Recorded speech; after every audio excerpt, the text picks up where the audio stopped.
Bienvenidos a la tercera edición de la FIL Ciudad de Nueva York. Soy José Higuera López, director asociado del Instituto de Estudios Mexicanos de CUNY y director general de la FIL Ciudad de Nueva York.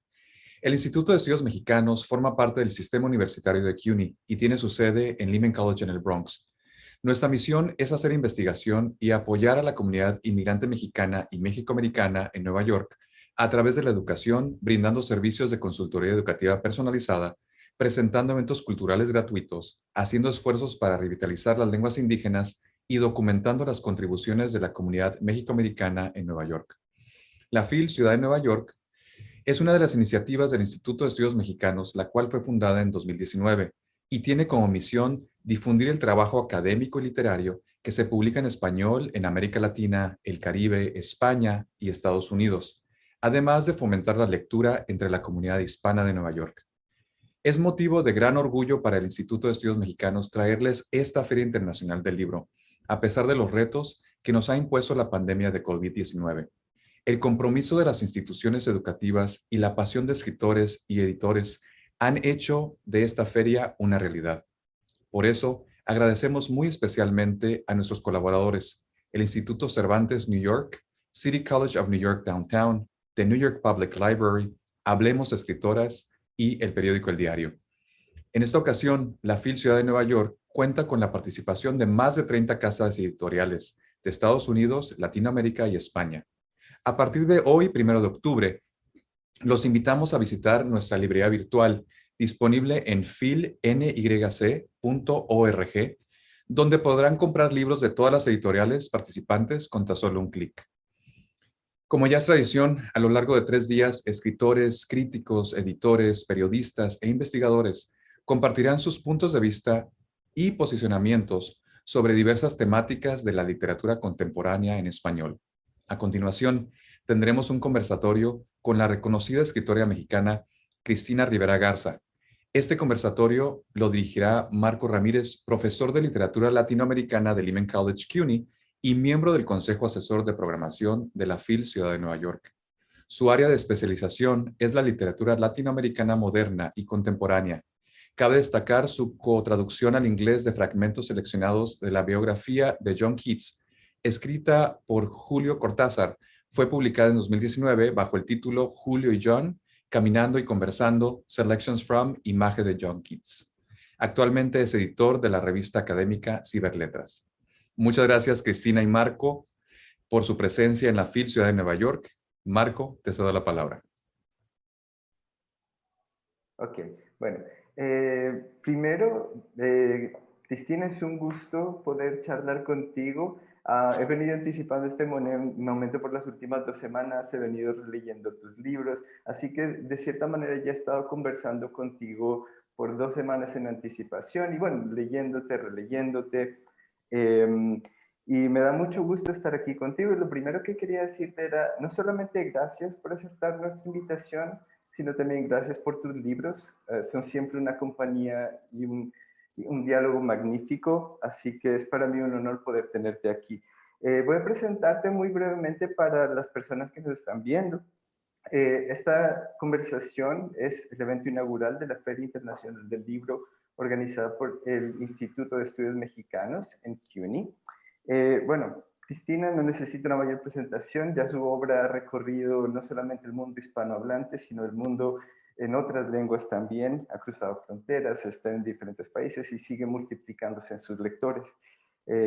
Cristina ganó el premio MacArthur Fellowship el año pasado, ha recibido también un par de premios muy importantes en las letras mexicanas, como los premios Sor Juana Inés de la Cruz, ¿verdad? 2 veces, cosa que solamente ella ha ganado, ¿verdad?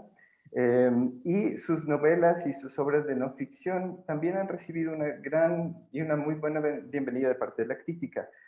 Simplemente para mencionar algunos de sus trabajos mayores, tenemos en las novelas Nadie me verá llorar, del 99, La cresta del león, El mal de la taiga, La muerte me da, y algunos otros de sus libros de no ficción que también son igualmente fascinantes, que son Dolerse, Los muertos indóciles, uno de sus más recientes, que es la autobiografía del algodón, y el año pasado, si no estoy mal, se te ha publicado el último libro que leí de tuyo, Cristina, que fue El invencible verano de Liliana.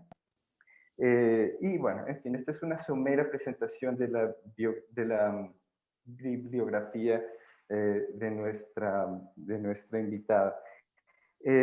Bueno, como he venido leyéndote y releyéndote, tengo un montón de cosas de las cuales quisiera hablar contigo. Solamente tenemos 45 minutos, pero nos podríamos quedar tardes enteras charlando. Pero como lector, estas últimas 2 semanas la pregunta que me ha rondado la mente es, ok, conozco a Cristina como escritora, pero ¿cómo es Cristina como lectora? Cuéntanos un poco cuál es tu relación con los libros, si tienes una escena inicial de tu infancia donde tú te descubriste convirtiéndote en lectora, ¿qué le pides tú a tus libros? Bueno, antes que nada, muchísimas gracias por la invitación. También para mí es un gusto estar aquí con todos ustedes. Gracias por la presentación, por la introducción y por la charla que estoy segura que, que va a ser interesante. Vamos a ver, de lectora, creo que me convertí en escritora precisamente gracias a la lectura de libros. Para mí leer es un acto creativo, menos una actividad pasiva de recepción de información y más la posibilidad de crear una complicidad que, como lo he visto a lo largo de los años, puede desafiar el tiempo mismo. De muy chica, yo, como algunos de ustedes, a lo mejor los veo los que traen lentes, yo era miope y mis padres no lo sabían, entonces viví algunos años con esta especie de timidez que da el no ver bien de lejos y de inseguridad a veces para hacer cosas más físicas como a los niños les gusta. Y entonces busqué mucho refugio en actividades que requerían más de estar viendo de cerca, ¿no? Como leer. Por fortuna en casa había libros, no muchos, porque mi papá es científico y había libros de ciencia y libros de medicina y libros de botánica y biología en casa. Y yo creo que por eso uno de los primeros recuerdos que tengo de lectura tiene que ver con historia de la medicina, Los cazadores de microbios, de Paul de Kruff. Sigue siendo para mí un libro muy querido, donde se habla de las aventuras de los que inventaron vacunas, por ejemplo, la de la tuberculosis y todo este tipo de cosas que siempre me ha fascinado. Hace poco me di cuenta, leyendo la biografía que salió de Humboldt, The Making of Nature, cuya autora, por supuesto, no me acuerdo, Andrea Wolf, salió hace poco, lo leí y me di cuenta que una de mis primeras lecturas, de hecho, había sido alguna versión reducida, diluida del trabajo de von Humboldt en Latinoamérica.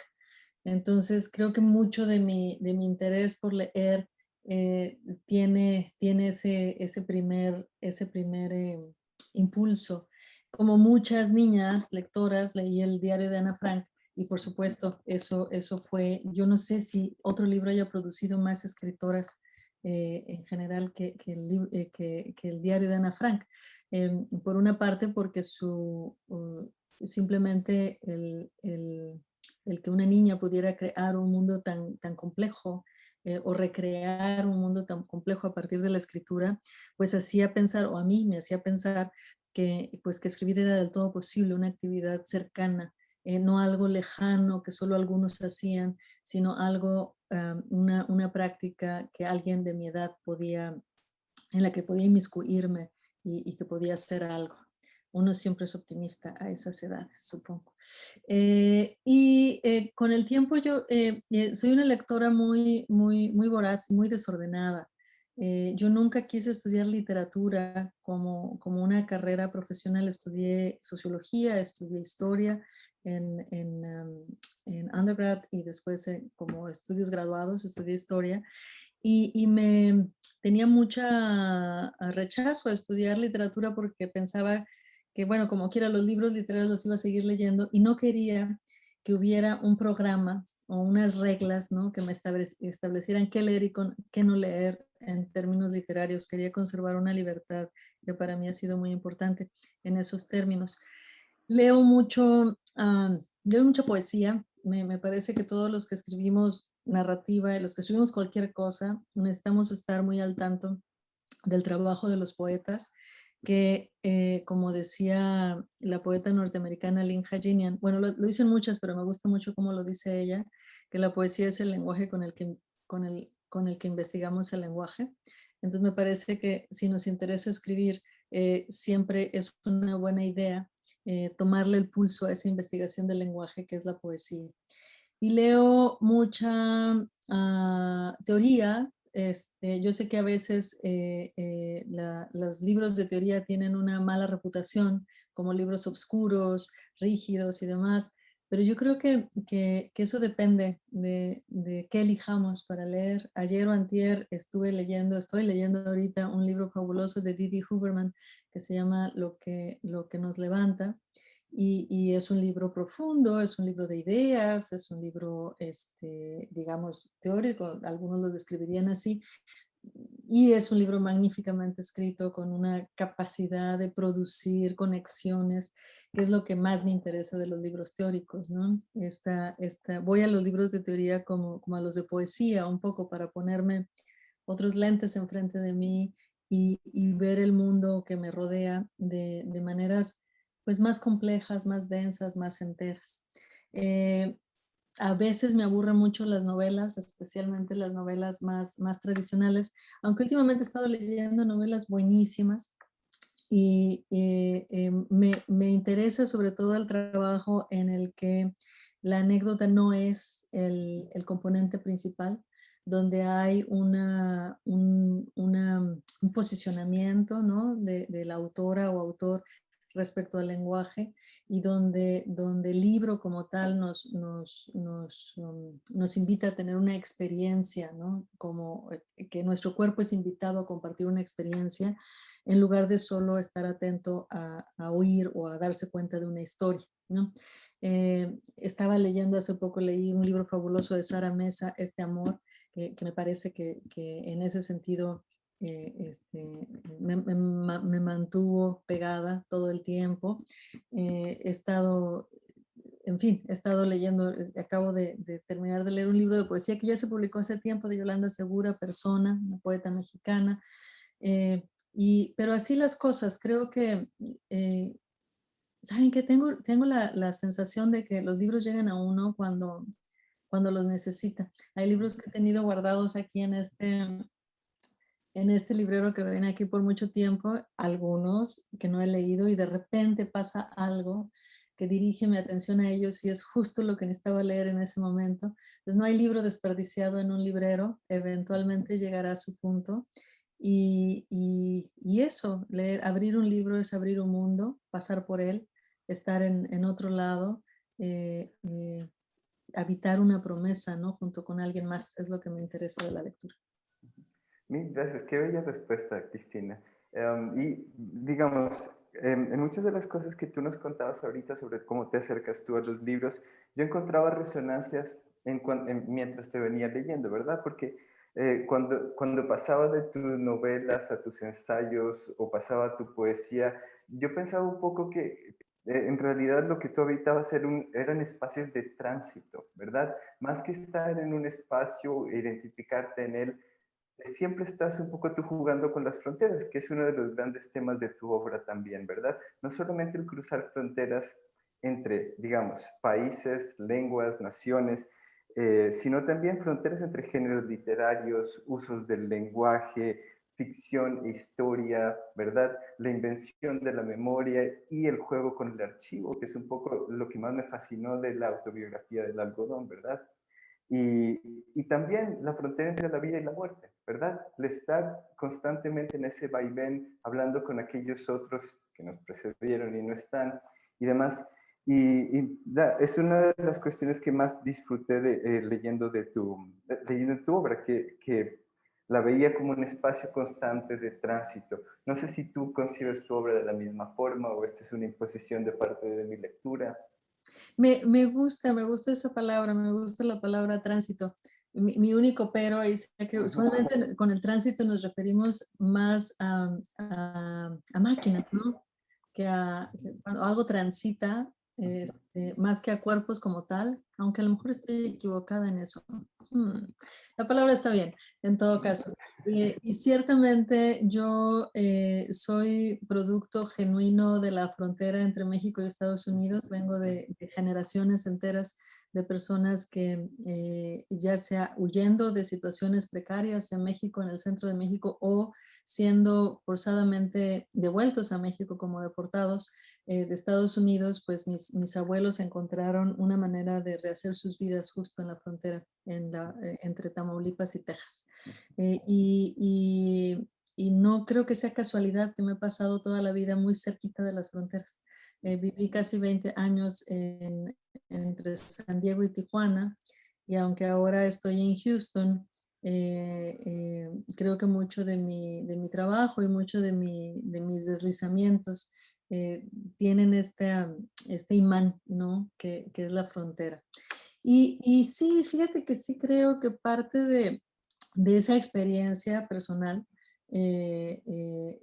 se ve replicada en una especie de renuencia a, a- a- a esta serie de compartimientos, a recibir sin chistar definiciones aceptadas, por ejemplo, de género literario o cualquier otro tipo de límite que nos pongan o que nos impongan especialmente, ¿no?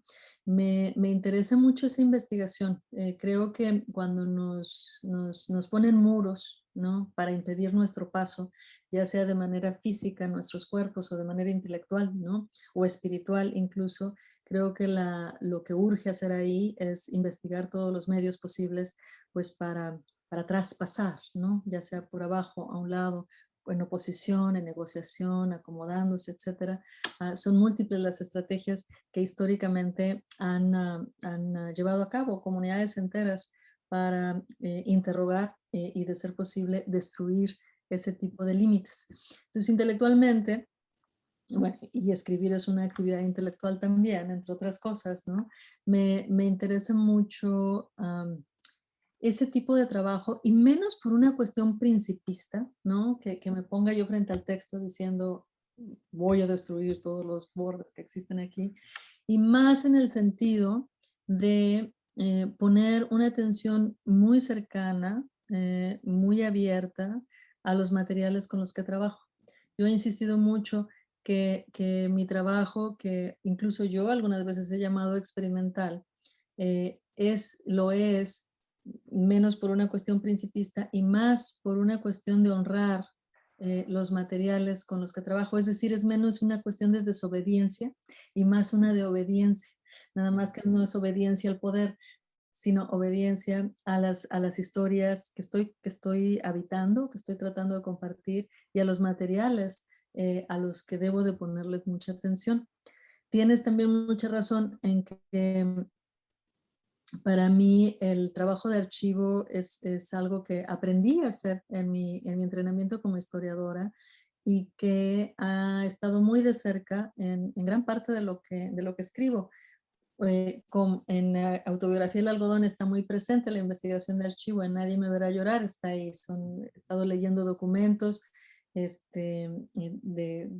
respecto al algodón y respecto a las políticas de los 30s y 40s en Tamaulipas y en Texas, y en Nadie me verá llorar los expedientes de los internos en un manicomio muy infame o famoso. Siempre digo, dependiendo de si estabas dentro o fuera del manicomio, en esta novela Nadie me verá llorar, ¿no? Pero creo que como metodología, el trabajar con esto que son los archivos, es decir, ya sean acabados, institucionales o no, incompletos o no, siempre está en la base de lo que hago, incluso en los libros que son más, como algunas personas dicen, de ficción, de imaginación, ¿no? Yo creo que todos los libros son de imaginación, pero bueno, esa es otra discusión. Incluso cuando no es tan visiblemente presente el trabajo de archivo, creo que siempre hay un trabajo, en todo caso, de investigación. Y una investigación entendida en el sentido más amplio de la palabra, ¿no? Puede ser en documentos, pero puede ser entrevistas, puede ser a través de la meditación, puede haber no sé, trabajo psíquico, en fin, creo que la lectura de otros libros, de otras novelas, etcétera, todo ese me parece que es mi responsabilidad como escritora, es el trabajo de cuidado, ¿no? Respecto a lo que me interesa, lo que estoy explorando en distintos proyectos. Entonces, estoy convencida de que es más el poner atención y el estar dispuesta a seguir las instrucciones o las invitaciones de mis materiales lo que me lleva a cuestionar muchas de estas ideas dadas, entre otras de género, pero muchas otras más. Contar las historias que me interesa contar o reconstruirlas, porque no son historias que confirmen el estado de las cosas, requiere usualmente el hacer un trabajo subversivo con el lenguaje. Porque no son historias desde el poder, ¿no? Son historias que se cuentan y se estructuran desde otros posicionamientos sociales y culturales. Entonces, el darle la vuelta, el subvertir verdades recibidas como tales, pues es fundamental para poder explorar no solo otro mundo que existe, sino otro mundo posible también. Cuando mencionabas algunas de estas cuestiones, volvía yo a pensar en, cuando mencionas, por ejemplo, la atención que tú le prestas al lenguaje, eso es evidente en la mayor parte de tus obras. A mí me gustaba mucho cuando leía, bueno, cuando leo tu obra y veo qué tanta atención le prestas tú a los adverbios hasta el punto de volver y pensar, y defines un adverbio, es decir, por ejemplo, no me viene una a la mente, pero es un trabajo que tú haces muy frecuentemente en tus libros, ¿verdad? Y esto es evidente también el hecho de que eres una lectora de poesía, como tú decías, una poesía es un lenguaje que investiga el lenguaje, ¿verdad? Ese metalenguaje que está preguntándose siempre a sí mismo si estoy en relación con la realidad o cuál es mi relación con la realidad. Y una de las frases de tus libros, creo que lo pones en el Invencible Verano de Liliana, es el hecho de decir, el lenguaje crea realidad, ¿verdad? Nuestra tarea como escritores es el poder nombrar, el poder decir algo que antes no se podía decir. Y creo que en esa medida el trabajo del escritor es todavía un trabajo de incidir en lo real, ¿verdad? ¿Lo concibes tú así? Definitivamente, yo he sido muy crítica de estas nociones muy estereotípicas, ¿no? De los escritores Ajá. encerrados en su torre de marfil, desde la cual observan de una manera, ah, ah, digamos, poderosa, pero lejana el mundo, ¿no? Me parece que siempre que estoy escribiendo, estoy muy de cerca trabajando con la energía, con lo que es el lenguaje en sí. Y el lenguaje pues no es algo que ni que yo posea, ni que sea, no es ni mi propiedad, ni es de mi uso privado. Es un lenguaje que viene hacia mí o que yo voy hacia él cargado de historia y luego entonces cargado de conflicto. Entonces me parece que tener esa noción de entrada para mí ha sido fundamental, porque de otra manera eh, seguiríamos pensando algo que a mí me parece inconcebible, ¿no? Por ejemplo, todas estas ideas de lo que antes se decía el arte por el arte, o la idea misma de la autonomía de la literatura como un campo, ¿no? Separado de, creo que si algo nos ha enseñado esta vuelta de siglo, y ya lo decía muy bien Josefina Ludmer, ¿no? Estamos en una etapa de las literaturas postautónomas. Estamos en una etapa en que toda noción de género literario ha entrado en crisis y bueno, si es que han estado alguna vez fuera de la crisis, yo lo dudo, ¿no? Pero creo que lo estamos tomando mucho más al toro por los cuernos, creo, como una no solo estética, sino también ética. Y luego entonces política, ¿no? Lo he dicho y lo creo, los escritores siempre estamos trabajando con materiales ajenos. Y incluso cuando contamos las cosas más íntimas, estamos, una vez que está por escrito, estamos creando puentes y conexiones con otros. Ese paso que va de la experiencia al lenguaje escrito, ese paso, ese salto, está lleno de sutilezas éticas, ¿no? Ahí están todas las preguntas que nos van a volver escritores o no. Porque hay que recordar, todos contamos historias, eso es lo que hacemos para ser sociales, eso no es, único de los escritores, todos contamos historias, pero la diferencia de los escritores es que pensar, tener muy en cuenta y pensar críticamente este salto que va de la experiencia al lenguaje escrito, eso es lo que nos distinguiría en todo caso como practicantes de este oficio. Esas preguntas son profundamente éticas, ¿no? Incluyen cuestiones que ahorita estamos discutiendo tanto, cuestiones de apropiación cultural, incluyen cuestiones de quién dice qué, incluyen cuestiones como de investigación como parte de esta relación de esta relación hospitalaria con nuestros documentos. Incluye qué tanto puede la escritura como práctica para producir comunidad, ¿no? Y luego entonces para producir un mundo que no es necesariamente una repetición de este en el que estamos, ¿no? Yo creo en el poder profundo de la palabra escrita y a lo mejor mi evidencia es muy sesgada, ¿no? Lo digo porque a mí los libros me han cambiado profundamente. Me han abierto los ojos, me han permitido ver alternativas donde parecía que solo había muro, ¿no? Y esa posibilidad, si lo vemos repetido una y otra vez, pues puede contribuir a producir realidad, ¿no? Que es decir, hay una realidad textual que es fundamental, pero también hay una serie de preguntas que tienen que ver con nuestro lugar en el mundo y con cómo nos relacionamos con los otros en ese mundo, que son preguntas fundamentalmente políticas también. Entonces, eh, encontrar trabajar de cerca con ese lenguaje, con estos lenguajes, ¿no? Decía Gertrude Stein, una autora norteamericana que he leído con cuidado y me gusta mucho, que finalmente la única responsabilidad del escritor era ser contemporáneo de sus contemporáneos, no en el sentido de estar a la moda, ¿no? Sino en el sentido de explorar y entender su presente. A veces es más sencillo ver hacia el pasado, es mucho más sencillo ver hacia el futuro, pero entender o tratar de ser uno con el presente, lo saben muy bien los que meditan, es mucho más complicado, es un reto enorme. Y yo creo que hay ahí algo que siempre está latiendo, que siempre es importante en el momento de escribir.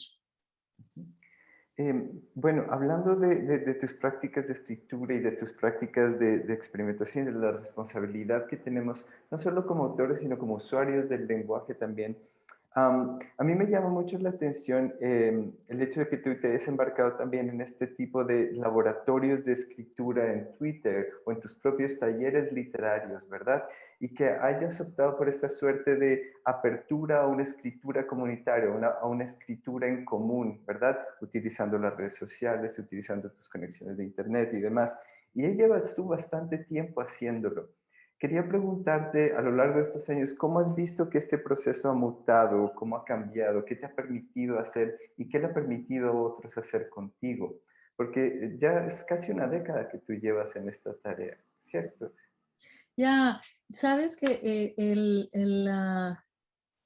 el modelo, ¿no? Que heredamos muchas veces del escritor, y usualmente es el escritor, ¿no? Así hegemónico, es esta, Masculino. sí, es esta idea un poco de gran individualidad, ¿no? Una vez más, es el individuo genio que trabaja en contra del mundo hasta que consigue una obra excepcional.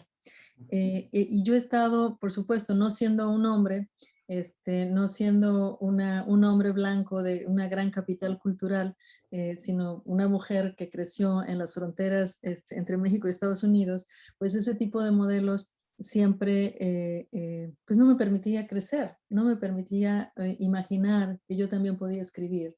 Entonces era perentorio, era necesario hacer una crítica constante de ese modelo, ¿no? De ese estereotipo. Y analizando cómo estaba escribiendo, las maneras en que me estaba ligando yo a la escritura, ese preciso modelo nunca fue real, ¿no? No era algo que yo me viera haciendo a mí misma, ni que viera a mis colegas haciendo. Y lo que estábamos haciendo, lo que a mí me interesaba en todo caso, te voy a hablar de dos cosas que están unidas pero que tienen su lugar.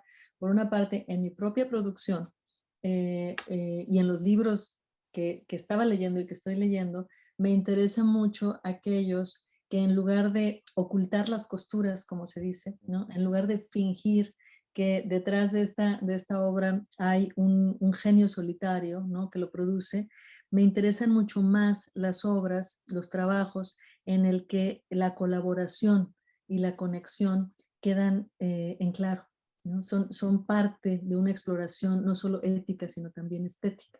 A eso le he llamado escrituras desapropiativas. Por ahí hay un libro que se llama Los muertos indóciles, en que estoy tratando de investigar esto. Para poderlo pensar me sirvieron muchos autores, digamos, más convencionales de la filosofía occidental, pero también algunos pensadores de la región Mije de México, que ciertamente no estaban tratando de aclararse cuestiones de escritura creativa, pero sí de cómo sus pueblos, cómo existían y cómo se reproducían. En la obra, por ejemplo, de Floriberto Díaz, un antropólogo mije, el que acuñó o que exploró con mucha paciencia el término de comunalidad, había toda una reflexión sobre la relación entre el trabajo y el pueblo, cómo esta relación no pasaba por elementos de propiedad, sino de procuración y de mutua asociación. Cuestiones que a mí me parecían que podía yo proyectar a mi trabajo como escritora. Eso me interesa.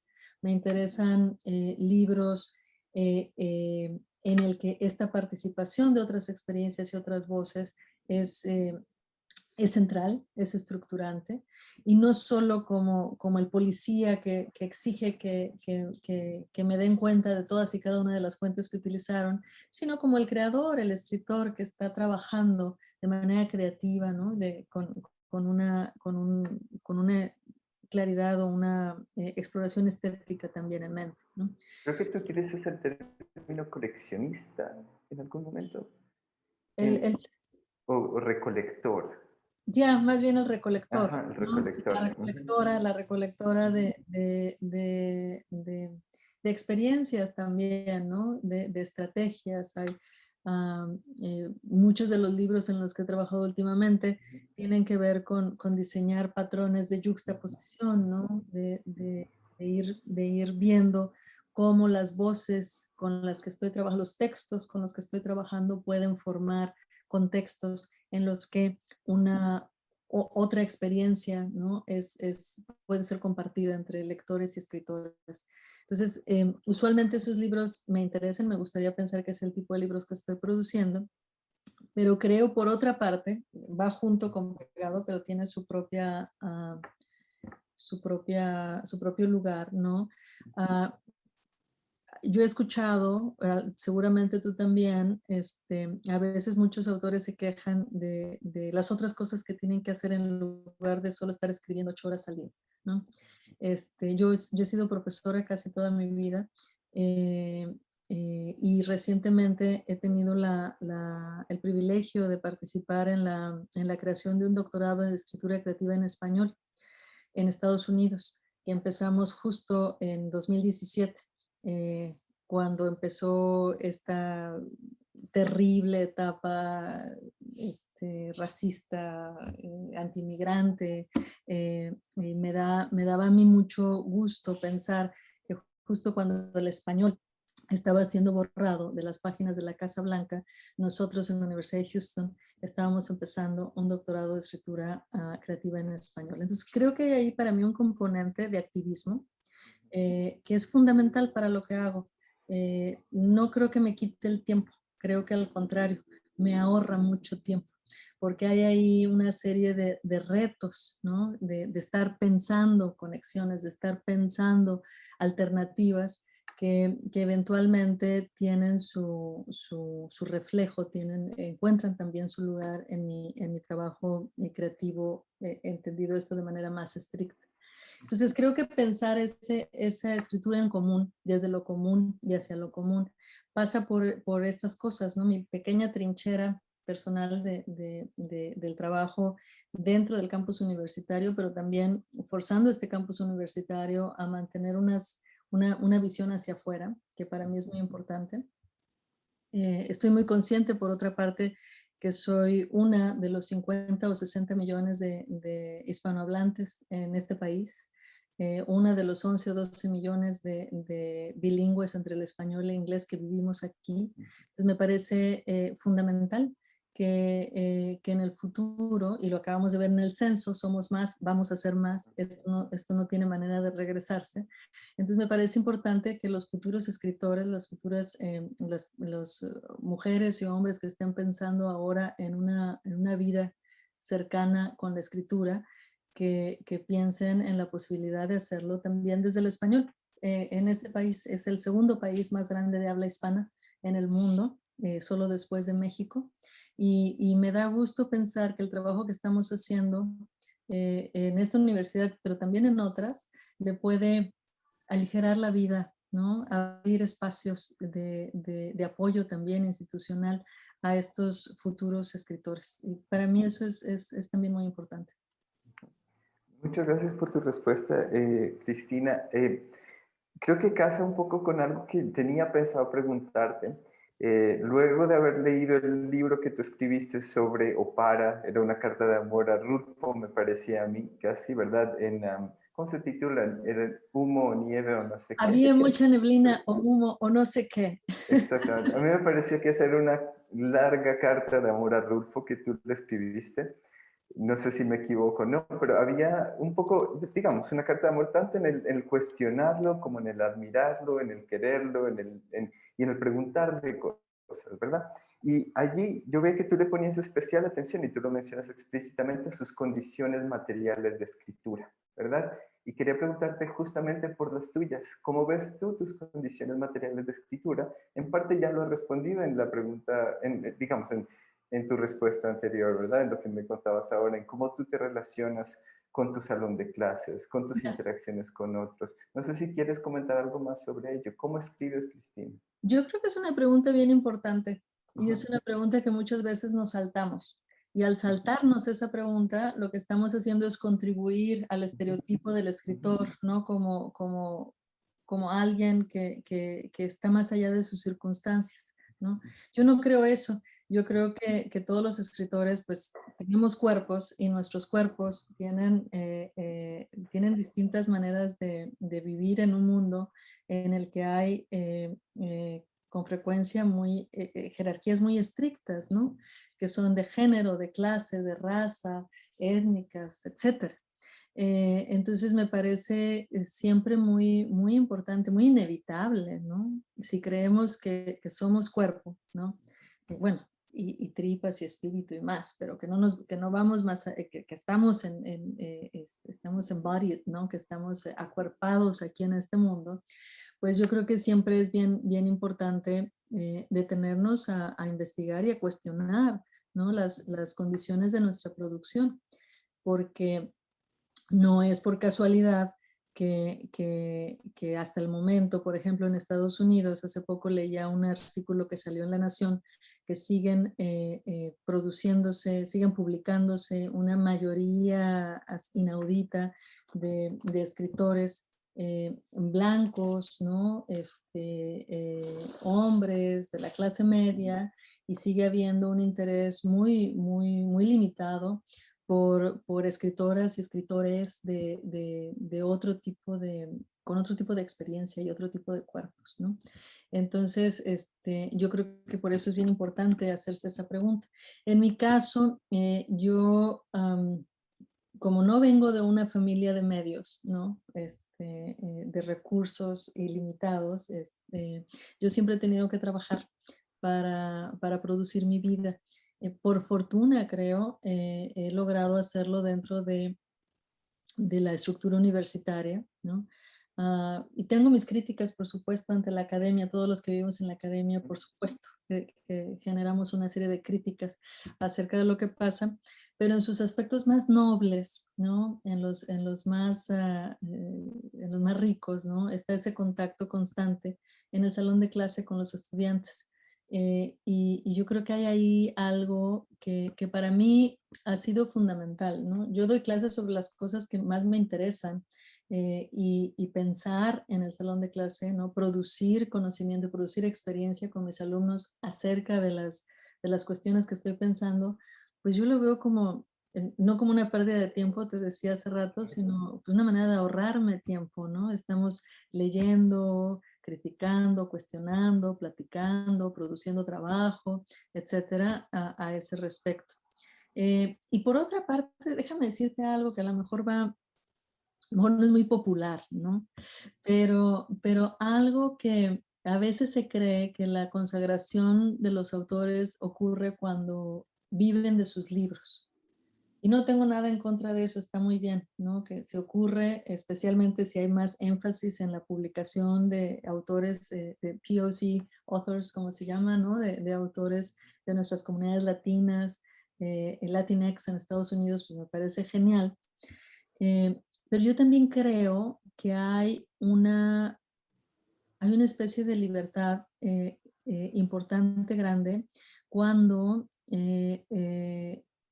cuando producir la vida de uno no depende, no está necesariamente ligada a los libros que uno está escribiendo. Es decir, eh, hay la posibilidad de incluso cuestionar nuestras propias expectativas, ¿no? Había una articulito muy bonito de Virginia Woolf sobre los autores inéditos, ¿no? Donde decía, bueno, es que es una etapa maravillosa porque nadie, ni tú mismo, todavía tienes expectativas de tu trabajo futuro. Una vez que publicas un primer libro, pues esas, no solo otros tienen expectativas sobre tu segundo y más libros, sino tú mismo, ¿no? O tú misma. Y la cuestión creo que cuando hay una relación tan cercana entre el libro y la sobrevivencia, se corre ese riesgo. Eh, Teniendo otros medios para hacer la vida, como por ejemplo en mi caso la universidad, pues creo no creo que sea siempre el caso, pero creo que podría arreglarse la situación de tal manera que para mí, por ejemplo, es muy importante saber que puedo continuar con mis exploraciones literarias de escritura creativa a donde quiera que me lleven, incluso para libros que no necesariamente van a funcionar, digamos, en términos de ventas masivas, ¿no? Hay una relación que creo que es importante o ha sido importante en mi actividad, en mi práctica como escritora. Y a lo mejor tiene que ver con el hecho de que yo no puedo escribir 8 horas diarias, me aburriría demasiado. Creo que 2, 3 horas es cuando doy mi mejor energía en las mañanas y ya después tengo que hacer otras cosas. Tengo mucha curiosidad por muchas cosas y no concentrarme solo en una. Sé que conozco escritores muy buenos que lo hacen, los envidio profundamente, pero yo sí necesito este otro tipo de estímulos, ¿no? Constantes que vienen de distintos campos del saber, pero también desde distintos campos de la experiencia. Sí, qué bello eso. Me recordaba una entrevista que escuché hace poco, donde esta escritora, no recuerdo muy bien su nombre, María Ndiaye, ella mencionaba algo muy parecido. Decía, yo no me puedo concentrar 8 horas, yo tengo que hacer otras cosas y experimentar el mundo y luego volver a mi escritura, ¿verdad? Es una cuestión, digamos, de intensidad más que de práctica extensa. Y nada, muy interesante como lo mencionas tú, porque cuando te leía también veía que hay una cuestión de la intensidad del fragmento en tu escritura, ¿verdad? Más que esos largos pasajes, digamos, de una escritura tal vez anterior o tal vez de otro estilo. En tu caso yo veía el fragmento como un experimento de intensidad. Y no sé si tú te lo planteas así. Y en algunos libros sí, no en todos, pero creo que algunos, bueno, finalmente creo que cada proyecto, el proceso es tardado, es de intentar y fallar y volver a intentar, ¿no? Y tiene que ver con ese momento en el que la forma encuentra, el contenido encuentra su forma, ¿no? Para cada proyecto debe de ser distinto, de otra manera estaríamos hablando de producción en serie y pues ahí ya entramos en otro tipo de discusión. Pero para algunos de mis libros ha sido muy importante el fragmento. En La muerte me da, por ejemplo, que es un libro de ficción sobre alrededor de la violencia sobre el cuerpo, en este caso el cuerpo masculino, ¿no? Como una reflexión en espejo sobre la violencia del cuerpo femenino. La idea del tajo, la idea del corte era fundamental. Como parte incluso de la anécdota del libro. Entonces, trabajar con oraciones en tajo, el corte, fue importantísimo en ese libro, no solo como un regodeo, digamos, formal, sino como una manera de encarnar las mismas posibilidades anecdóticas del libro en cuanto tal, ¿no? Entonces yo creo que va variando. No, nunca he hecho muchos ejercicios con oraciones largas, por ejemplo.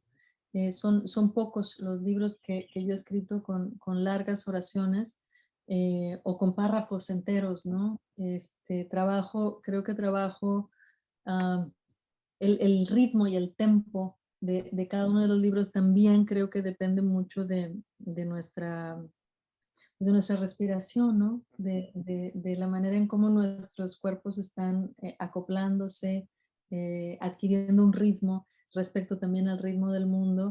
Y sobre eso, por fortuna, no es algo que podamos controlar de antemano, ¿no? Es algo que se va creando justo en el proceso de escribir el libro. Es lo que hace interesante escribir el libro, ¿no? Que nos pone en esta posición de descubrir cosas sobre el mundo, sobre nosotros mismos también. Sí, quiero cambiar un poquito el tema y hacerte una pregunta que tenía en lista y no quiero dejar pasar.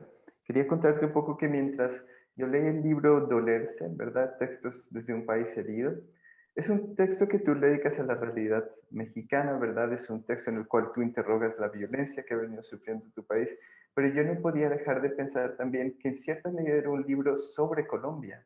Era un libro que a mí me permitía pensar en lo que había sucedido en mi país, en lo que está sucediendo justamente la dinámica entre el Estado y el individuo, ese Estado que ya no se preocupa, esas nuevas dinámicas de comprender la agresión por desatención, la agresión misma, ¿verdad?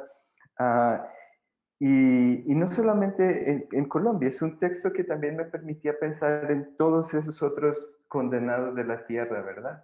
Y ¿tú te lo pensaste así en algún momento? Me parece interesante que lo menciones porque estaba leyendo, de hecho, autores colombianos Ajá. que han escrito también extensamente sobre la violencia. Entonces hay por ahí un proceso de retroalimentación que es importante. El concepto de comunidades emocionales, por ejemplo, viene de una antropóloga colombiana, cuyo nombre, por supuesto, ahorita se me va a olvidar, Mireya, y se me olvida el apellido, pero creo que como las condiciones de extracción y de devastación por la que atravesamos no son nacionales, no obedecen a criterios nacionales, sino son estructurales al mundo en el que vivimos, pues creo que aun cuando las instancias específicas de violencia pues están localizadas en regiones específicas, en territorios específicos, también están estas otras conexiones igualmente estructurales. Y de la misma manera en que las fuentes del dolor son, digamos, amplias, atraviesan regiones enteras, pues las maneras en que distintas comunidades han encontrado no solo de reaccionar, sino de tener iniciativas en contra de o formas de interrogar esa situación, pues creo que también comparten. Hay una serie de continuidades que me parecen siempre interesantes, aunque claro, como novelista, como autora, suelo poner atención en las discontinuidades, ¿no? En lo que es específico para lugares y cuerpos específicos. En todo caso, la reflexión está muy ligada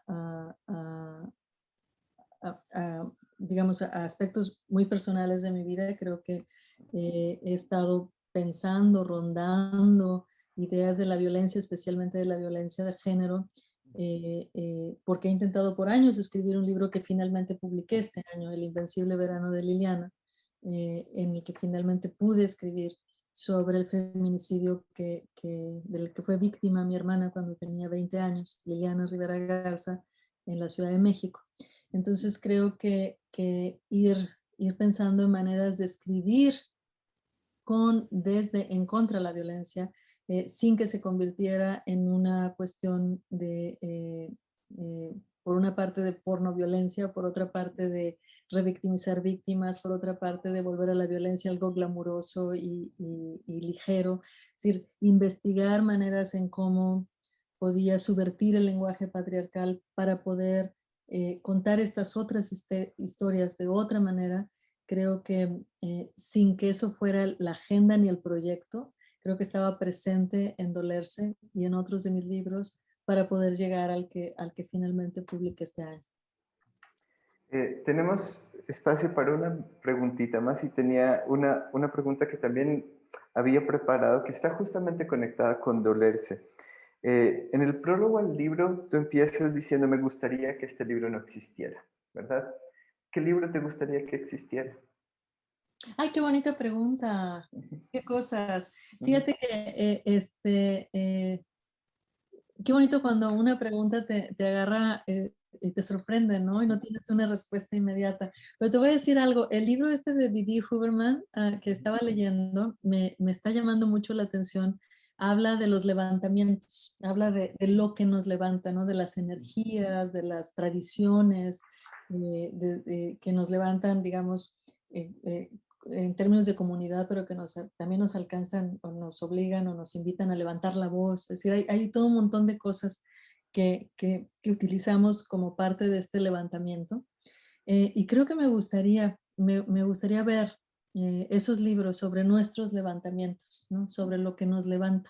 En el sentido de que qué te levanta en la mañana, no por qué te levantas, te despiertas en la mañana, hasta el sentido de qué te hace unirte en la calle con otros y tomar el espacio público, qué te hace alzar la voz y levantar la voz con otros, desde lo personal a lo social. Creo que esos libros de los levantamientos es algo en lo que me gustaría participar y que me gustaría leer. A mí me encantaría leer un libro tuyo que se titulara Los Levantamientos. A lo mejor hay que ponerse a trabajar en eso. A lo mejor. Bueno, mil gracias, Cristina. Ha sido un gran placer hablar contigo. Ojalá tuviéramos muchísimo más tiempo para seguir charlando, para seguir aprendiendo, escuchándote, haciendo comunidad, haciendo tertulia. Y invito pues a las personas que han visto este conversatorio que se animen a charlar con Cristina mediante sus libros, ¿verdad? No quería dejar pasar una última cosita y era, cuando yo leía tus libros me acordaba muchísimo de unos versos de Quevedo. Quisiera cerrar con ellos, si te parece.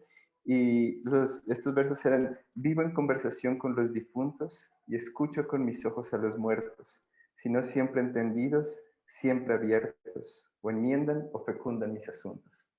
Me volvían a la cabeza una y otra vez estos versos cada vez que veía tus conversaciones con tus muertos, Cristina. Y nuevamente, gracias por esos hermosos libros, por tu palabra, por tu presencia, y espero tener la oportunidad de charlar contigo otra vez en persona.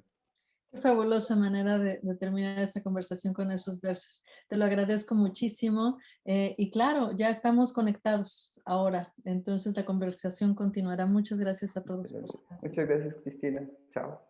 Hasta luego.